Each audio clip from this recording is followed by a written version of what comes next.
It happened on the night of December the 23rd, 1888. Van Gogh and Gauguin had been getting on each other's nerves for weeks, and just a few days before Christmas, it all blew up.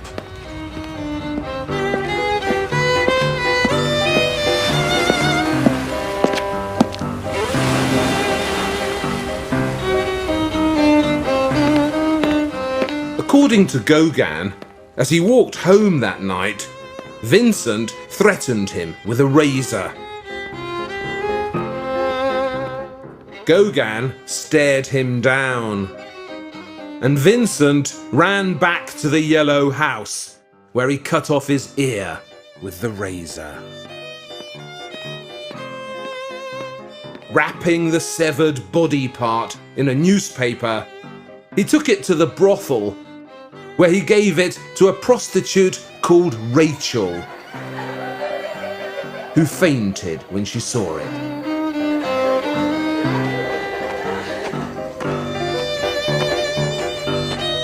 Why did he cut off his ear?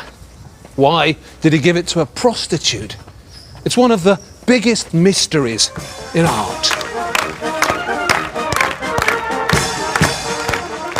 And it certainly puzzled me for a long time.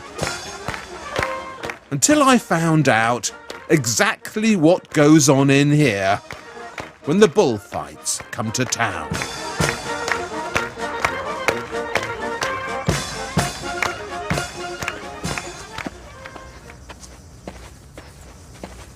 Vincent couldn't miss the bullfighting. It happened just 100 yards from his front door in this great arena at Arles. And we know he came to the bullfights because he painted them. The busy crowd of the corrida. And look, there's Marie again, the Arlesienne.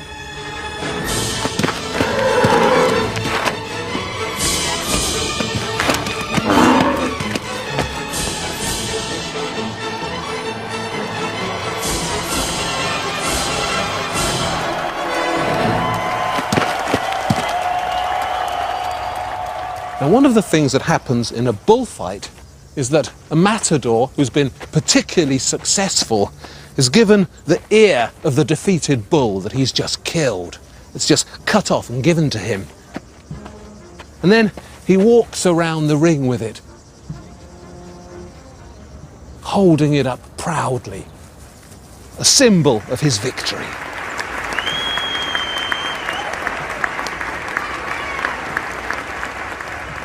And because matadors are matadors, show-offs in tight trousers, they inevitably throw the ear that they've won up into the crowd, to the most beautiful girl that they can see.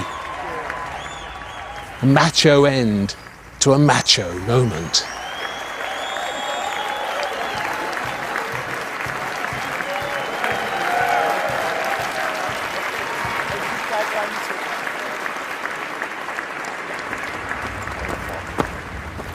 So when Vincent cut off his ear on that terrible night in Arles and gave it to Rachel the prostitute at the brothel just up the road, he was casting himself as the defeated bull, the sacrificial victim in the battle of love. He'd come here to Arles to find his Arlesienne, but all he'd found was suffering and defeat.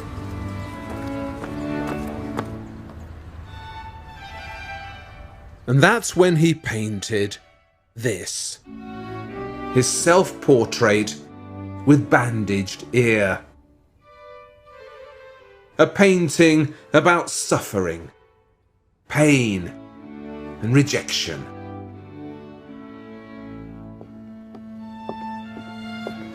Remember, Van Gogh had been brought up in an intensely religious atmosphere.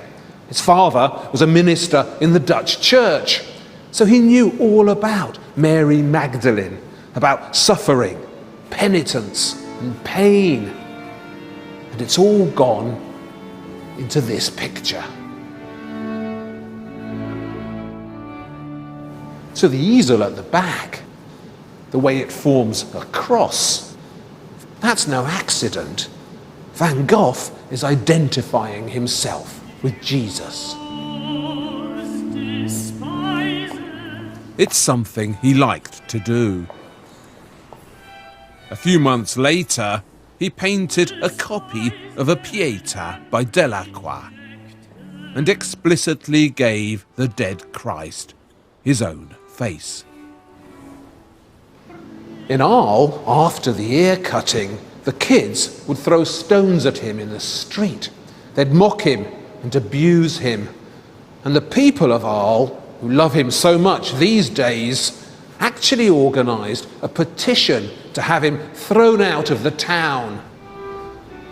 And it was signed by all the citizens he thought were his friends. Like Christ, Van Gogh was rejected, mocked, and despised. And his self-portrait with bandaged ear says it all with sneaky clues. It's a hidden crucifixion. The easel at the back is his cross. And where Christ had his loincloth, Van Gogh has this grubby bandage that covers his wounds. All that's missing is the three Marys at the foot of the cross. And that's where the Japanese print comes in. This is the sketch for Rubens's Descent from the Cross. It's also here at the Courtauld Gallery. And look at the bottom of the picture. There's the three Marys at the foot of the cross, with the alluring Mary Magdalene at the centre.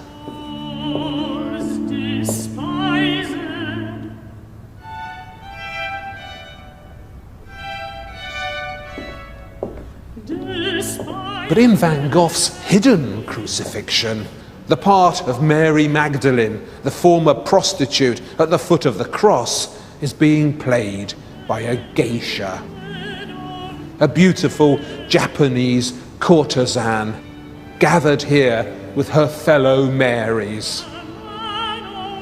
And Mount Fuji is their Calvary. A genius with a Christ complex is comparing his suffering with the suffering of Jesus. Wounded and alone, Van Gogh is saying thank you to the good people of Arles for everything that they've done for him. There are a million stories in the world of art.